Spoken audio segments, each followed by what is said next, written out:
हज़रान मिल्लत इस्लामी अस्सलामु अलैकुम व रहमतुल्लाहि व बरकातुहू। अल्हम्दुलिल्लाह अल्हम्दुलिल्लाहिल हन्नानिल मन्नान अल्लज़ी ख़लक़ल इंसान व अल्लमहुल बयान वस्सलातु वस्सलामु अला रसूलिही सय्यिदिल इंसी वल जान व अला आलिही व अस्हाबिही ज़विल खैरि वल इहसान अम्मा बअद। फ़अऊज़ु बिल्लाहि मिनश शैतानिर रजीम बिस्मिल्लाहिर रहमानिर रहीम।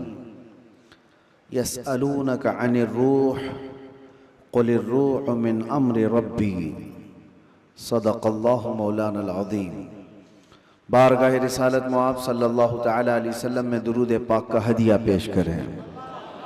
अल्लाहुम्मा सल्लि अला सय्यिदिना मुहम्मदिन मअदनिल जूदि वल करम वालिही व अस्हाबिहिल किराम व इब्निहिल करीम व बारिक व सल्लिम सलातन दाइमतन सरमदन अबदा। अल्लाह अज़्ज़ा व जल ने इंसान को पैदा किया है तो जिस्म और रूह दो ऐसी चीज़ों के साथ रखा है कि दोनों का एक दूसरे के लिए होना लाजिम है।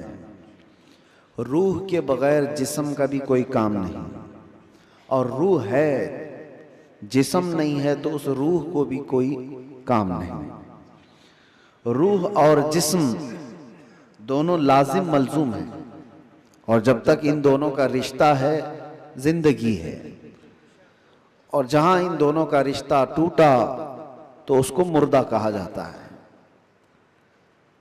रूह और जिस्म का ताल्लुक खत्म होती ही जिंदगी बदल जाती है। अब मसला ये है, रूह और जिस्म में अफजल कौन है, कौन ज्यादा आला है? तो अब ये देखा जाता है। क्या आप ये समझते होंगे कि सिर्फ रूह है और जिस्म नहीं है, तो क्या मतलब है रूह का?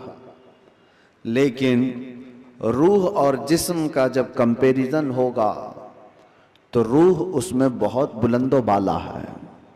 उसकी वजह यह है कि रूह के निकल जाने के बाद जिस्म ज्यादा देर तक नहीं सलामत रह सकता। चंद घंटे, चंद दिनों के बाद इसके अंदर सड़न पैदा होगी और ये सड़ गल जाएगा। रूह के निकलने के बाद जिस्मों की कोई औकात नहीं रह जाती। जिस्म सब मट्टी में मिल जाते हैं, गल जाते हैं। नबियों के और शहीदों के जिस्मों को छोड़कर बात कर रहा हूं आमतौर पर। लेकिन रूह क्या चीज है?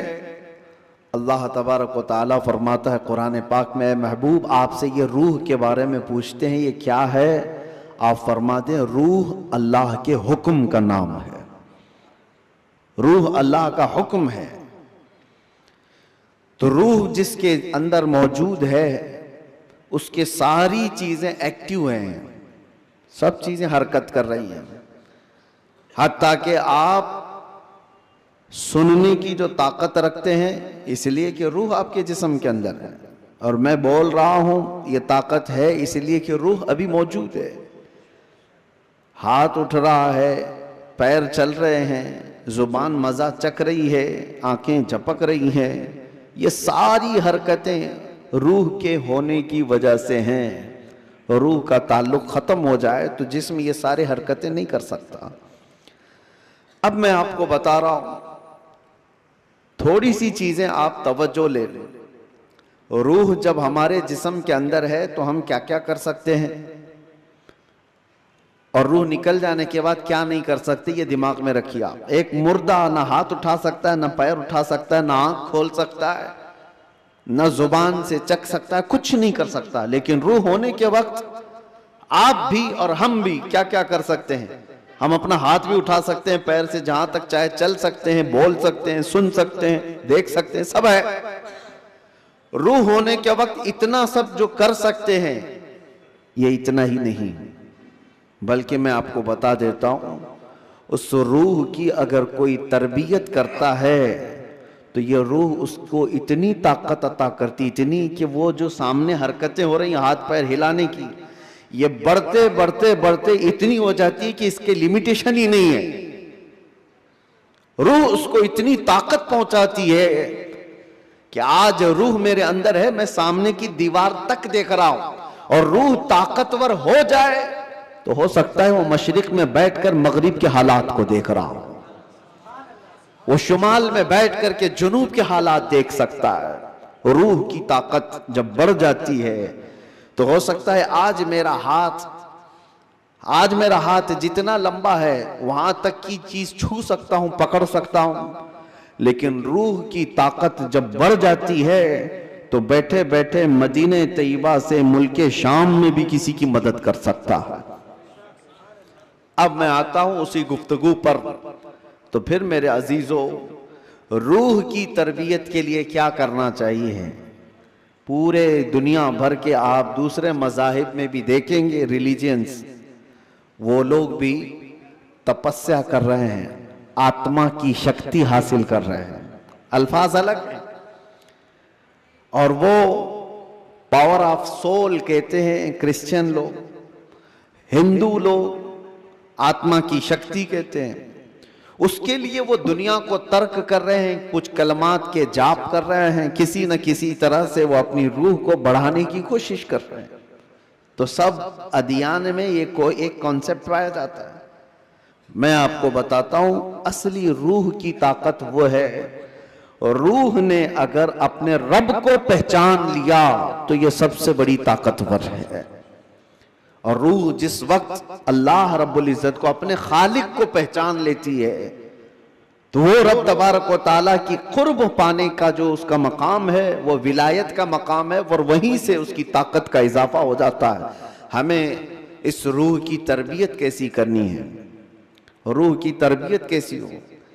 देखें, आपको एक सिंपल सी बात बता रहा हूं, जिस्म को सुबह नाश्ता ना करो, दोपहर का खाना ना खाओ, तो शाम तक आप हिलने लग जाएंगे। और अगर 3 वक्त का खाना छोड़ो तो कमजोरी जिस्म पर और चेहरे पर जाहिर होने लग जाएगी। क्यों? इसलिए कि जिस्म को भूख लगती है और हम खाना खाते हैं। इसी तरह रूह को भी भूख लगती है।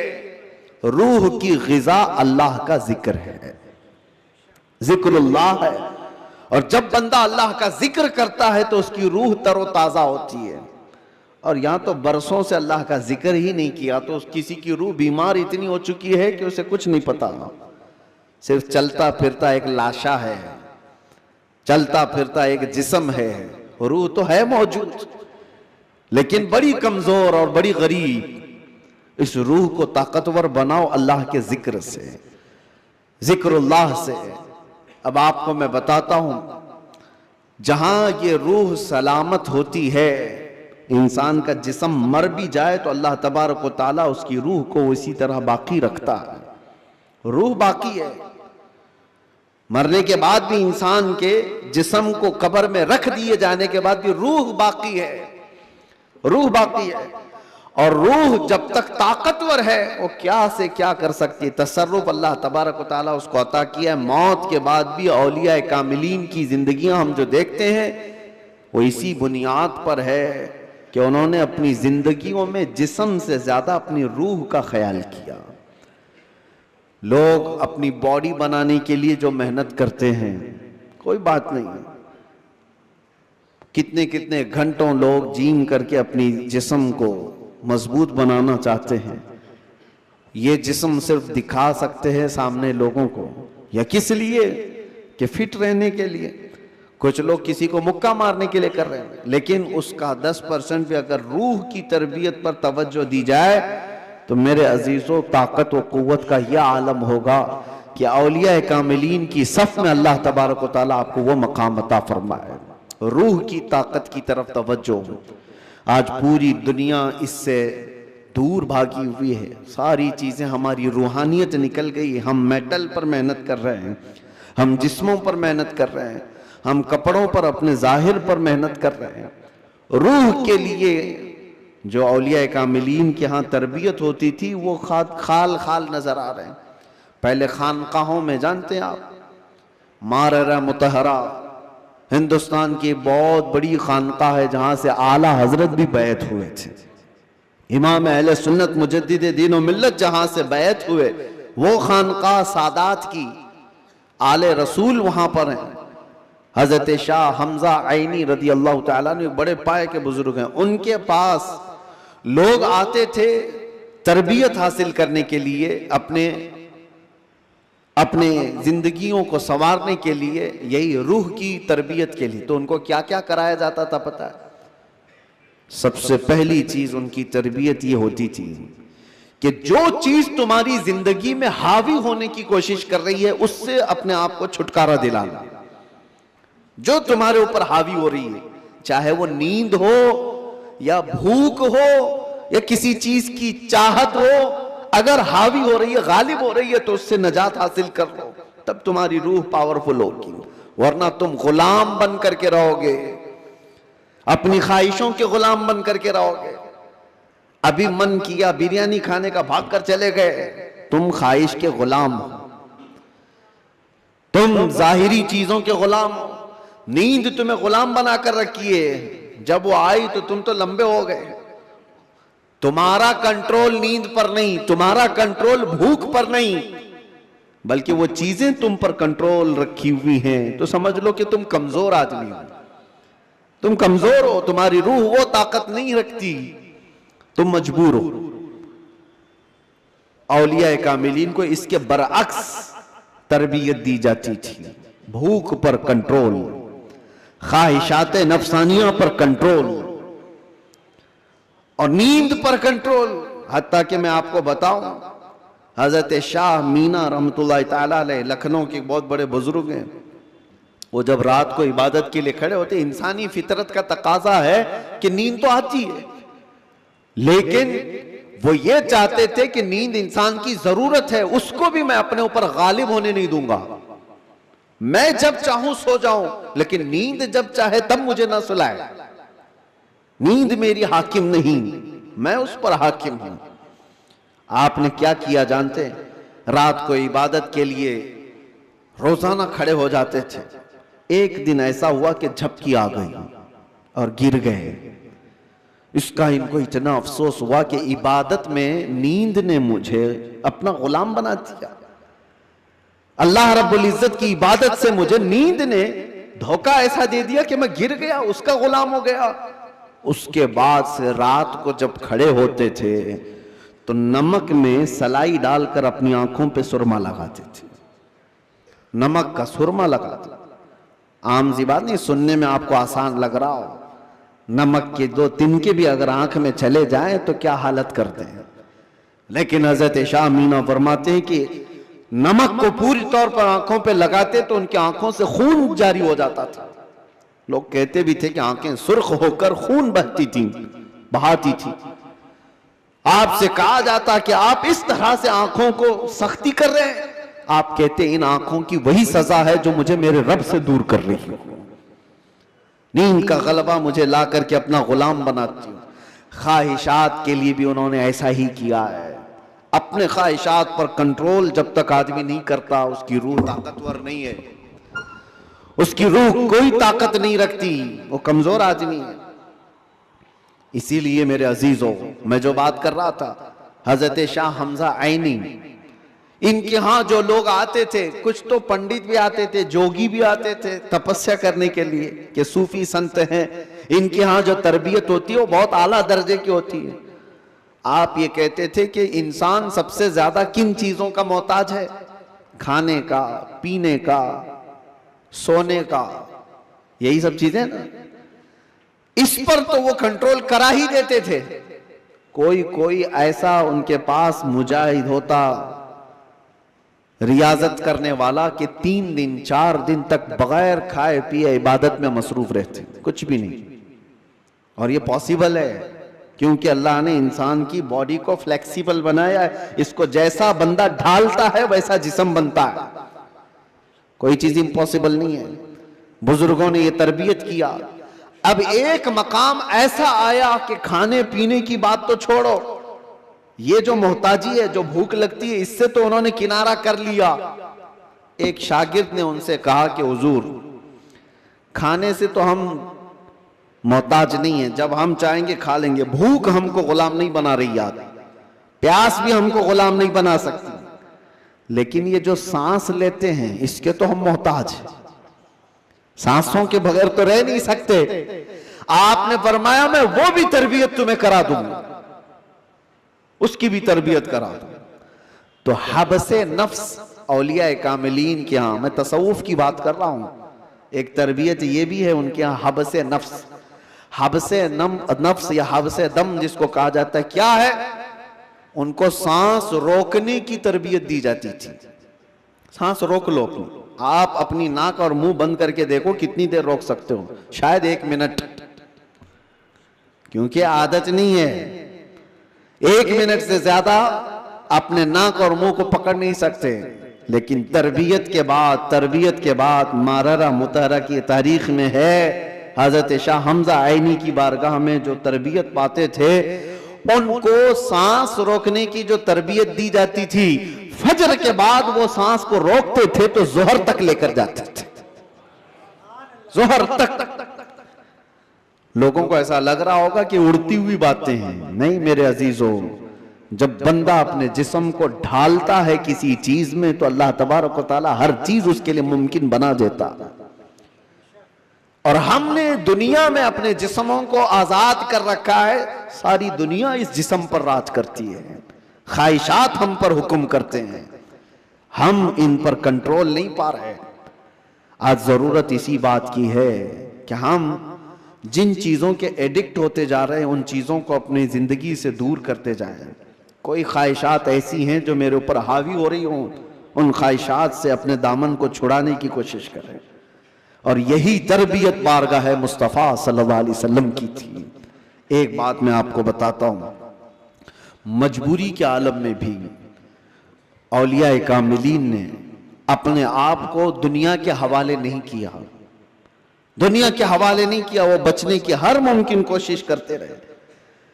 एक बुजुर्ग के मुतालिक हमने पढ़ा है, हजरत मुश्की रहमतुल्लाह अलैह, इराक के एक बुजुर्ग, लेकिन वो जवान शख्स, मुश्की गालिबन अब्दुल्लाह कुछ नाम था, बहुत खूबसूरत, देखने में बिल्कुल हैंडसम नौजवान, एक कपड़े की दुकान पर काम करते थे।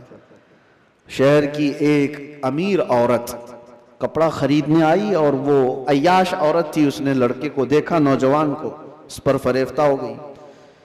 बहाने से कपड़े की बहुत बड़ी थान खरीदा और उसके बाद उस नौजवान से कहा क्या तुम मेरे महल तक पहुंचाओगे, मैं उसकी उजरत दूंगी। भोला भाला नौजवान कपड़े उठा लिया और चल पड़ा। उस खातून के घर जब पहुंचे तो उसने कपड़े की वो थान अंदर रखवाई और कमरे में उसे बुलाकर दरवाजे बंद कर दिए और उसके बाद उस नौजवान से कहा कि तू अब आजाद नहीं है, तू मेरे पास कैद है, मैं तुझे यहां पर इस बहाने से ले आई हूं, तुझे जो चाहिए वो मैं दे दूंगी, माल दौलत जो भी है, लेकिन मेरी ख्वाहिशात पूरी कर दे। वो कांपने लग गए।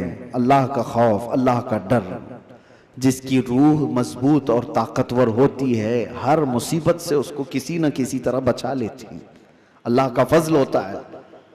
उस नौजवान ने कहा यह हरगिज मैं नहीं कर सकता, मैं नहीं कर सकता। उस खातून ने कहा तो फिर तुम यहां से बच के भी नहीं जा सकते, किसी हालत में तुम बच के भी नहीं जा सकते और ना किसी को पता है कि तुम यहां अंदर हो। कल को मैं ये इल्जाम भी लगा सकती हूं कि तुमने मेरी इज्जत को तार तार किया है और तुम्हें मैं फांसी की सजा भी दिला सकती हूं। उस नौजवान की मजबूरी देखें कि खातून ने ऐसे उसके ऊपर हावी होने की कोशिश की कि किसी भी तरह से उसको गुनाह की सरजमीन पर धकेलते। लेकिन ये नौजवान है, अचानक न जाने दिलो दिमाग में क्या ख्याल आया, कहा कि ठीक है मुझे इस्तिंजा करना है, तहारत, टॉयलेट जाना है। उसने कहा यहीं अंदर ही है, अंदर तुम फारिग हो जाओ। तो वो तहारत खाने में गया, नौजवान कुछ नहीं देखा, वहां की गलाजत उठा करके अपने चेहरे पर, अपने जिस्म पर सब लगा लिया और बाहर आया उस खातून के पास। उस औरत ने देखा कि बदबू और ये गलाजत ये जिस्म पर, वो चीख मारकर दरवाजे खोलती है कि कोई पागल आया, इसको घर से निकालो, जल्दी यहां से निकालो इसको। तो सारे लोगों ने पकड़ करके इनको निकाल दिया। एक पागल नौजवान घर के अंदर कैसे घुस आया। इनको इसकी नहीं पड़ी थी कि मुझे लोग पागल कहें, लोग मेरी बदबू को देखें, लोग मुझे गलाजत मला हुआ शख्स कहें, कुछ फिक्र नहीं थी। वो नौजवान वहां से निकला और रास्ते में एक कुएं में जाकर उसने गुस्ल किया। रिवायत में मौजूद है उसके बाद से हर दिन उनके जिस्म से मुश्क की खुशबू आती थी। अल्लाह तबारक व तआला के लिए जब बंदा अपने जिस्म को बचा लेता है तो रब तबारक व तआला उसको हमेशा के लिए महफूज कर देता है या खुशबूदार कर देता है। यह बात मैं इसलिए अर्ज कर रहा हूं कि जिन लोगों ने ख्वाहिशात पर कंट्रोल पा लिया वो थोड़ी देर की तकलीफ तो हो सकती है, लेकिन हमेशा के लिए अल्लाह अज़्ज़ा वजल ऐसी इज्जत बख्शता है कि आप उसको गुमान भी नहीं कर सकते, गुमान भी नहीं कर सकते। आज हमारे रूहों की तरबियत की जरूरत है, जिस्म से ज्यादा रूह की तरबियत करो। और जिसकी रूह खलीज हो गई है उस रूह का लोगों के दरमियान रहना एक मुर्दे की तरह है, मुर्दे की तरह है। इसीलिए मैंने देखा है तारीख में, आपको पता है हजरत साबिर कलियरी रहमतुल्लाह ताला अलैह के मुतालिक आपने सुना होगा कि आपसे आपके मुरीद ने पूछा था कि फना और बका क्या चीज है, तो आपने फरमाया था कि मैं तुमको बाद में बताऊंगा। फना और बका, फना का मतलब खत्म हो गया, बका का मतलब बाकी रहने वाला। तो आपका इंतकाल हुआ, आपका गुस्ल कफन सब करके जनाजे के लिए रखा गया, तो कौन आगे बढ़े नमाज पढ़ाने के लिए? सफ़ें लगी हुई थी, हजारों की तादाद में लोग मौजूद थे। एक घुड़सवार आए, चेहरे पर कपड़ा पड़ा था, सीधे वो इमामत के आगे बढ़ गए, नमाज पढ़ा लिया। सारे लोग उनके पीछे नमाज भी पढ़ ली, किसी ने पूछा नहीं। और वो आए हुए बुजुर्ग नमाज जनाजा पढ़ाकर निकल रहे थे, तो उनके वो मुरीद खास जो साबिर कलेरी के थे, उन्होंने उनको पकड़ा और पूछा आप कौन है? हमारे पीरो मुर्शिद की नमाज जनाजा पढ़ाने वाले आप कौन है? अचानक आए और पढ़ाकर जा रहे हैं। कपड़ा उन्होंने चेहरे से हटाया तो वो साबिर कलियरी ही थे, साबिर अलाउद्दीन कलियरी। हो सकता है आज के मॉडर्न जमाने में लोग इसको कहानी से ताबीर दें। आपने फरमाया तुमने मुझसे सवाल किया था ना फना और बका क्या चीज है, वो जनाजे में जो है वो फना है और ये तेरे सामने है ये बका।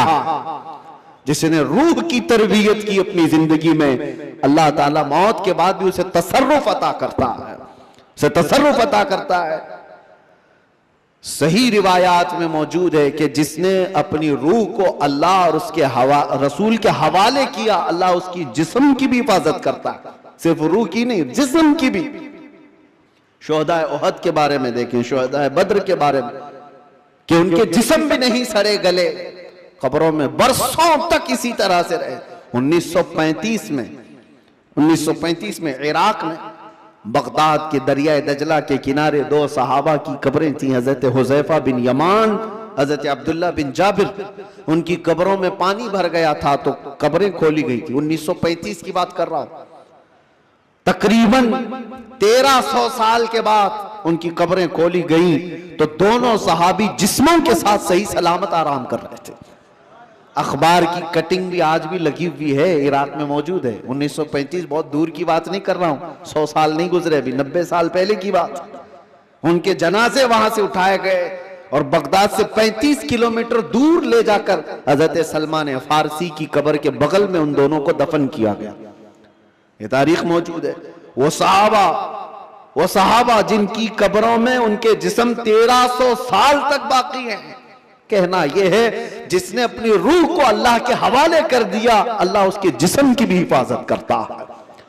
और जो सिर्फ जिस्मानी ख्वाहिशात के लिए जी रहा है उसके जिस्म का हाल तो यह है, इधर रूह निकली उधर जिस्म में बदबू शुरू हो गई, इधर रूह निकली जिस्म फलना फूलना शुरू कर दिया। अजीजा ने गिरामे वकार, हमारे इन जिस्मों की औकात कितनी है मैं आपको बताता हूं।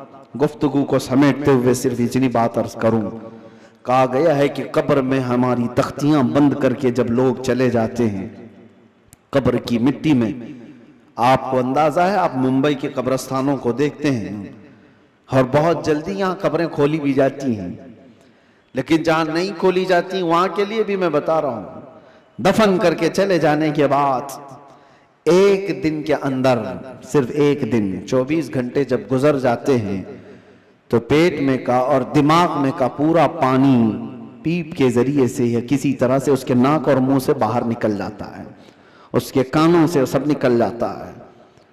और उसके बाद दिन जैसे जैसे गुजरते जाते हैं, अगर कब्र के हशरात यानी कीड़े मकोड़े उसके जिस्म को खाने लग गए तो बहुत जल्दी वो गलना शुरू कर देता है। 3 दिन के अंदर पेट फट जाता है और पेट के फट जाने के बाद जो ताफुन निकलता है उसकी चीजें सब उसकी बाहर हो जाती हैं। और उसके बाद 9 दिन गुजर जाते हैं या 10 दिन गुजर जाते हैं तो जिस्म की सारी चमड़ी पक जाती है, पूरी चमड़ी, चाहे उसको जितनी भी हिफाजत से रखा जाए, रूह ने साथ छोड़ दिया है तो अब जिस्म तरतीबवार एक एक चीजें इसकी खत्म होती चली जाती हैं। इसके नाक से, इसके कान से, इसके मुंह से गूदा बाहर निकल आया, पेट फट गया, अब चमड़ी गलने लग गई। फिर उसके 40 दिन गुजरने वाले होते हैं कि हड्डियां सब बाहर निकलने लग जाती हैं, दिखती हैं, हड्डियों का इजहार हो जाता है, चेहरा किसी हद तक रखा जाता है। कहा गया कि महीना गुजर जाता है तो कि उसकी आंखों की पुतलियां भी बाहर निकल जाती हैं।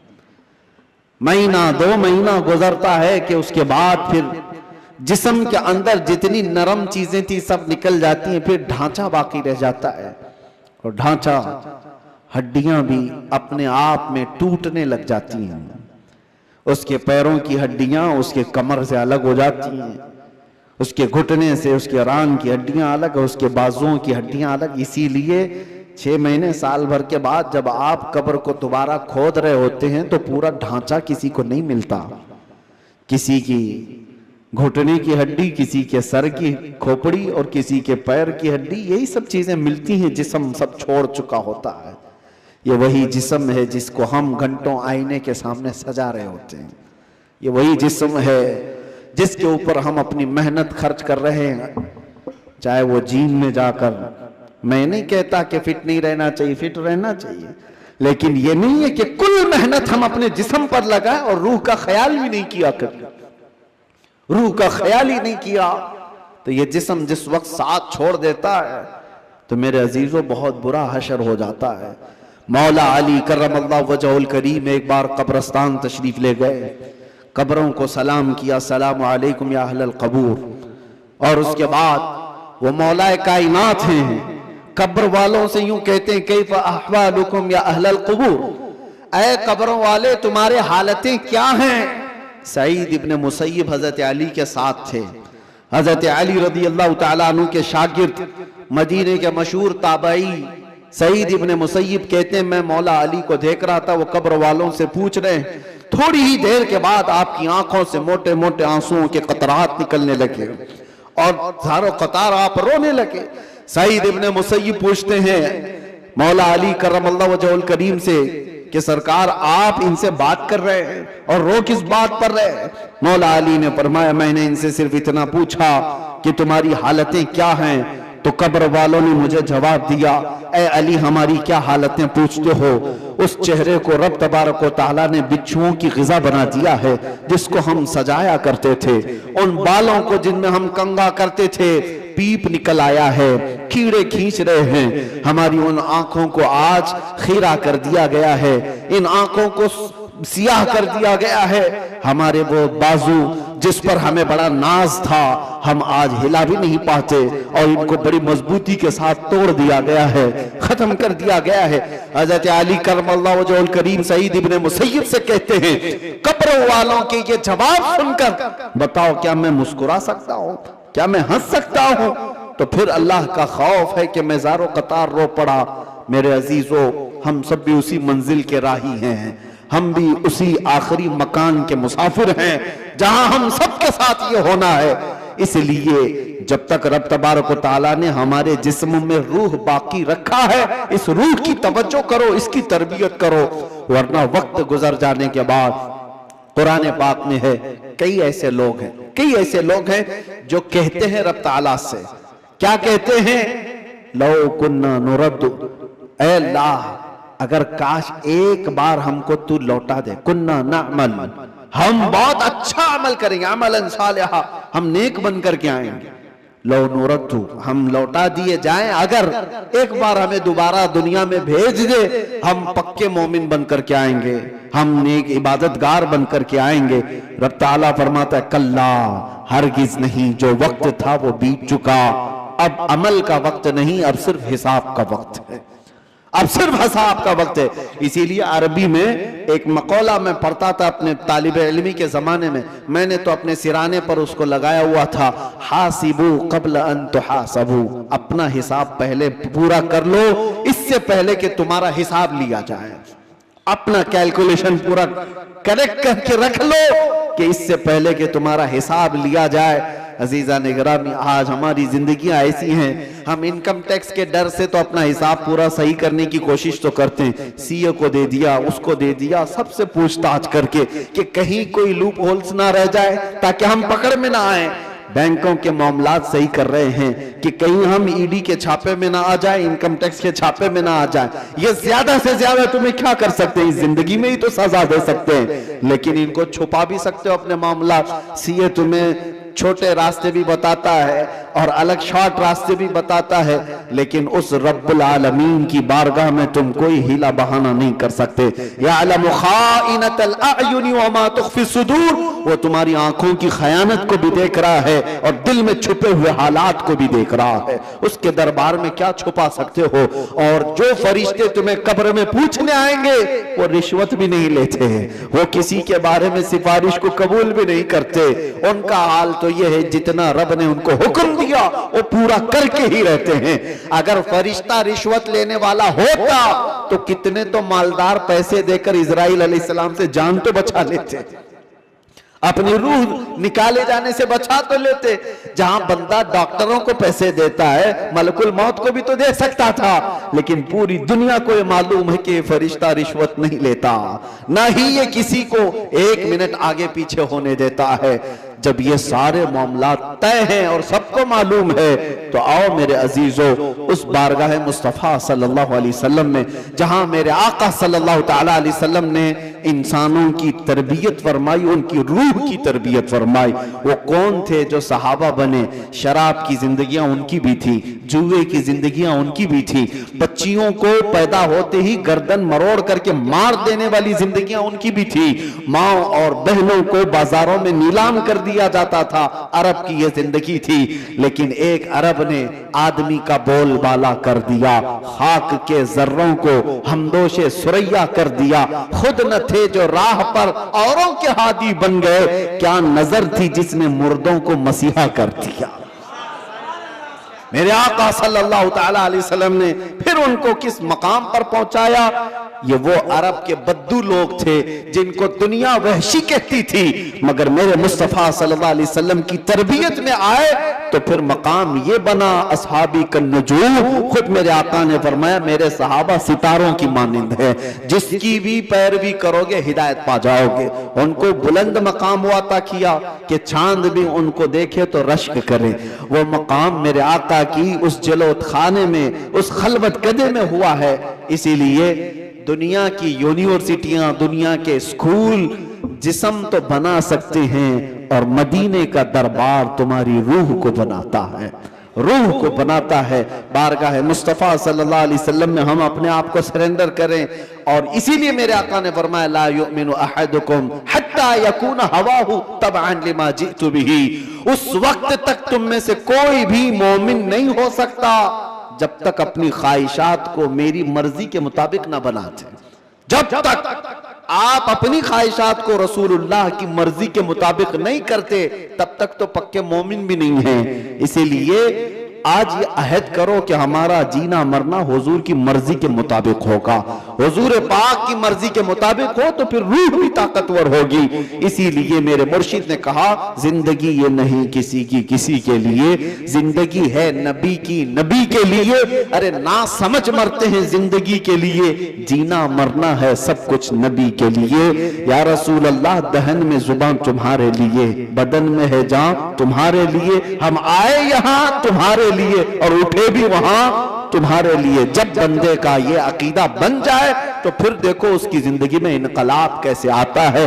रब तबारक व तआला हम सबको हमारे कमजोर जिस्मों से नजात अता कर मजबूत रूहानी ताकत अता फरमाए। मौला करीम हमारी आंखों में नूरे मुस्तफा अता फरमाए, हमारे दिल को वसवसों से महफूज फरमाए, हमारे बाजुओं में कुव्वत हैदरी अता फरमाए। मौला करीम इस पूरी उम्मत को इस्लाह की तौफीक अता फरमाए। रब्बल आलमीन हमारे दरमियान सलाहुद्दीन पैदा फरमा, हमारे दरमियान खालिद इब्ने वलीद के नक्शे कदम पर चलने वाला जवान अता फरमा, सहाबा का सच्चा शहदाई अता फरमा, गौस व ख्वाजा का गुलाम हमारे खानदानों में अता फरमा। रब्बल आलमीन हमारी जुमा को कबूल फरमा, हाजिरीन के सजदों में लज्जतें अता फरमा। व आखिर दावाना अनिल हम्दुलिल्लाहि रब्बिल आलमीन। अस्सलामु अलैकुम।